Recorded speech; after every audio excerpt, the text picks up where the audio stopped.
Scope of micro economics. बेटा ये question आपको 4 मार्क का आएगा और आपको ये चार्ट ड्रॉ करना पड़ेगा एग्जाम में जरूर से। आपके आंखों से आंसू निकल आते, सर इतना बड़ा चार्ट कैसे लर्न करें। चिंता मत करो, मैं आपको 1 मिनट के अंदर ये पूरा चार्ट लर्न करवा दूंगा एक स्टोरी की मदद से। तो अभी हम शुरू करते हैं ये स्टोरी। नाउ सबसे पहले एक लड़का है, ठीक है, वो आसमान में टेलीस्कोप, आगे आपका स्कोप ऑफ माइक्रो इकोनॉमिक्स, वो आसमान में टेलीस्कोप से देखता है। आसमान में उसको दिखता है चांद। आप क्या सोचो, चांद एक प्रोडक्ट है, ठीक है, और चांद के 2 कान हैं, एक हो जाएगा थ्योरी ऑफ डिमांड, एक हो जाएगा थ्योरी ऑफ सप्लाई। सो वापिस से स्कोप मतलब स्कोप ऑफ माइक्रो इकोनॉमिक्स, लड़का आसमान में देखता है, चांद एक प्रोडक्ट है, 2 कान है चांद के। बोलते ना, यहाँ पे सोचो थ्योरी ऑफ डिमांड है, ये थ्योरी ऑफ सप्लाई। अब चांद को देख के बाबा रामदेव प्रभावित हो जाते हैं और वो बोलते हैं मैं पतंजलि शुरू करूंगा। आज पतंजलि अपने देश में आयुर्वेदा में one of the most famous companies है। अब वो प्रोडक्ट बनाना शुरू करते हैं च्यवनप्राश। अब च्यवनप्राश बनाएंगे तो उनको खर्चा आएगा, फैक्टर ऑफ प्रोडक्शन है ना बेटा, देखो factor pricing, land, labour, capital, enterprise, उसके 4 रिवॉर्ड्स क्या होगा, रेंट, वेज, इंटरेस्ट और प्रॉफिट। अब बाबा रामदेव ने जो बनाया हुआ पतंजलि बहुत आगे बढ़ जाता है। अब वो सोचते हैं इसको मैं और भी आगे अमेरिका लेके जाऊंगा।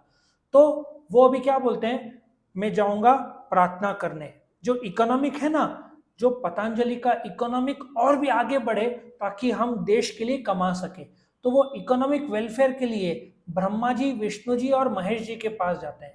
नाउ टेल मी, ब्रह्मा क्या माने जाते हैं, creator, producer, so efficiency in production बोल सकते हैं, because Brahma is the creator मतलब प्रोडक्शन। अच्छा, विष्णु इज द मेंटेनर, मतलब मेंटेनेंस के लिए खर्चा आता है, that is efficiency in consumption. और लास्ट में Shivji is suppose to be the destroyer. So वहां पे और ओवरऑल इकोनॉमिक एफिशिएंसी, देवों के देव जिनको बोलते हैं, पूरा का पूरा इकोनॉमिक वेलफेयर किसके हाथ में, शिव जी के हाथों में। समझ में आया? तो एक और बार देखते हैं ये पॉइंट्स। पॉइंट नंबर 1, स्कोप से वो देखता है जो चांद एक प्रोडक्ट है, ठीक है, चांद क्या है बेटा, एक प्रोडक्ट है, उसके 2 कान हैं, demand, theory of demand, theory of supply. फिर चांद को देख के बाबा रामदेव इंस्पायर हो जाते हैं, वो पतंजलि फॉर्म करते हैं। च्यवनप्राश बनाने के लिए उनको फैक्टर प्राइसिंग का खर्चा आता है, रेंट, वेज, इंटरेस्ट, प्रॉफिट। फिर वो अमेरिका में एक्सपांड करना चाहते हैं, तो वो मंदिर में पहले जाते हैं इकोनॉमिक वेलफेयर के लिए। ब्रह्मा जी से प्रार्थना करते हैं मेरा प्रोडक्शन अच्छा हो। विष्णु जी से प्रार्थना करते हैं कि लोग कंजम्पशन ज्यादा करें, और शिव जी से बोलते हैं पूरा का पूरा पतंजलि का फायदा हो। अब बेटा ये जरा पॉइंट देखो, आपका देखो chart, scope of micro telescope, ये चांद हो गया प्रोडक्ट प्राइसिंग, उसके 1 कान डिमांड, 1 कान सप्लाई। जो पतंजलि है, ठीक है ना, ये चांद था, यहाँ पे पतंजलि का च्यवनप्राश बनाने का फैक्टर प्राइसिंग, उसमें रेंट, वेज, इंटरेस्ट, प्रॉफिट हुआ। मंदिर जाते हैं इकोनॉमिक वेलफेयर के लिए, ब्रह्मा जी प्रोड्यूस करते हैं, लोग मतलब विष्णु जी कंजम्पशन करते हैं, और ओवरऑल शिव जी इकोनॉमिक वेलफेयर करते हैं। तो वंस आपने ये ड्रॉ कर लिया तो मैं आपको एक एक पॉइंट एक्सप्लेन करूंगा, ठीक है। सो सबसे पहले क्या है, theory of product pricing. No, product मतलब इकोनॉमिक्स में गुड्स हुआ, ठीक है, anything that satisfies human wants is called goods. Goods demand कौन करता है, कंज्यूमर। सप्लाई कौन करता है, प्रोड्यूसर। दाम कैसे तय होता है, डिमांड और सप्लाई के बीच में, ठीक है ना। मार्केट डिमांड, जैसे कि मैगी उन्होंने 500 रुपए रखा तो कोई नहीं खरीदेगा, 5 रुपए रखा तो इतना ज्यादा डिमांड हो जाएगा बट उनको प्रॉफिट नहीं होगा।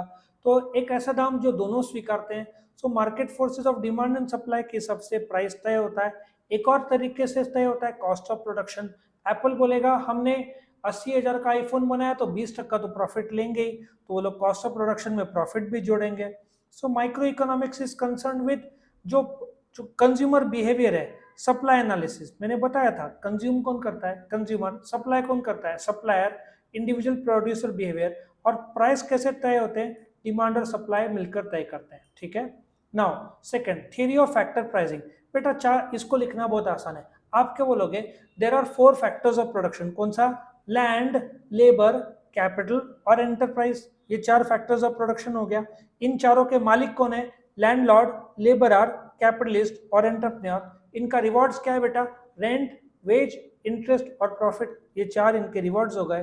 तो देखो in micro economics land, labour, capital and entrepreneur are the factors जो प्रोडक्शन के लिए मदद करते हैं, फैक्टर इनपुट बोलते हैं, ठीक है ना। जो जैसे में पतंजलि बाबा रामदेव बना रहे हैं तो उनके लिए फैक्टर कॉस्ट हुआ, लैंड, लेबर, कैपिटल, एंटरप्राइज के जो मालिक है उनके लिए फैक्टर इनकम हो गया, ठीक है। माइक्रो इकोनॉमिक्स डिसाइड करता है कि कितना rent land, labour, capital, entrepreneur को कितना रेंट, कितना वेज, कितना इंटरेस्ट, कितना प्रॉफिट होना चाहिए। ये माइक्रो का इकोनॉमिक्स का एरिया है। तीसरा, economic welfare. Economic welfare basically बात करता है एलोकेशन ऑफ रिसोर्सेज, ठीक है। आपके पास हर मैन्युफैक्चरर के पास पैसा लिमिटेड है, उस लिमिटेड पैसे से कितना मैक्सिमम आउटपुट लाना है एट मिनिमम कॉस्ट, ठीक है। तो एलोकेशन ऑफ रिसोर्सेज है, आप हर चीज नहीं बना सकते, आपके पास पैसा लिमिटेड है। Efficiency in the allocation of resources वो है कि जिससे मैक्सिमम आप प्रोडक्ट बना सके, सही लोगों तक पहुंचा सके, लोग सेटिस्फाइड हो, आपका धंधा चल पड़े, ये इकोनॉमिक वेलफेयर। इसके तीन भाग है बेटा। एफिशिएंसी इन प्रोडक्शन, प्रोडक्शन का सिंपल सा लॉजिक है, आप मैक्सिमम आउटपुट लाओगे एट मिनिमम कॉस्ट, ये मिनिमम अमाउंट ऑफ कॉस्ट बोलो, मिनिमम अमाउंट ऑफ रिसोर्सेज बोलो। दूसरा, एफिशिएंसी इन कंजम्पशन, ओके, आपने प्रोडक्शन तो कर लिया लेकिन कंजम्पशन कौन करते हैं? लोग करते हैं। तो आपको डिस्ट्रीब्यूशन गुड्स एंड सर्विसेज जो आपने प्रोड्यूस किया वो कस्टमर तक पहुंचाना है। वैसे इकोनॉमिक्स में कस्टमर नहीं कंज्यूमर बोलते हैं, कंज्यूमर तक पहुंचाना है ताकि उनको मैक्सिमम टोटल सेटिस्फेक्शन मिले।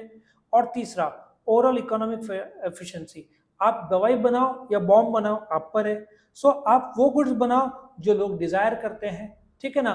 रोल्स रॉयस लिमिटेड डिमांड है इंडिया में तो बनता नहीं है, ठीक है, हमको इंपोर्ट करना पड़ता है। सो जो लोगों को जरूरत है वो वस्तु बनाओ और बेचो। तो इस प्रकार से ये था। एक और बार हम स्टोरी रिवाइज कर ले बेटा तो आपको याद हो जाए। तो लड़का क्या देखता है टेलीस्कोप से? आसमान में। चांद कौन है? प्रोडक्ट है। उसके दो कान है, theory of demand, theory of supply. Baba Ramdev chyawanprash बनाने के लिए उनको फैक्टर प्राइस करना पड़ता है। चार फैक्टर्स ऑफ प्रोडक्शन के रिवॉर्ड क्या है? Rent, wage, interest, profit. उसके लिए फिर वो एक्सपांड करना चाहते हैं तो थ्योरी ऑफ इकोनॉमिक वेलफेयर के लिए ब्रह्मा, विष्णु, महेश के पास जाते हैं। ब्रह्मा जी को बोलते हैं मेरा प्रोडक्शन अच्छा करो, विष्णु जी को बोलते हैं लोग मेरे प्रोडक्ट ज्यादा कंज्यूम करें, और शिव जी को बोले पूरे पतंजलि का ओवरऑल इकोनॉमिक एफिशिएंसी हो। तो इस प्रकार से बेटा आपका ये चार्ट भी साथ में हो जाता है। आपको वीडियो पसंद आया तो जरूर से लाइक करना, फ्रेंड्स के साथ खास करके शेयर करना ताकि इतना ये स्कोप का चार्ट आपका 1 मिनट के अंदर लर्न हो जाए। आप चैनल्स को सब्सक्राइब करो ताकि आपको रेगुलर वीडियो अपडेट्स मिल सके। और कोई भी कमेंट हो या कोई वीडियो चाहिए तो कमेंट सेक्शन में डाल देना। और आप वीडियो के डिस्क्रिप्शन में जाओगे तो आपको chapter by chapter, question by question सारे वीडियोस मिल जाएंगे। Thank you for watching, all the best बेटा।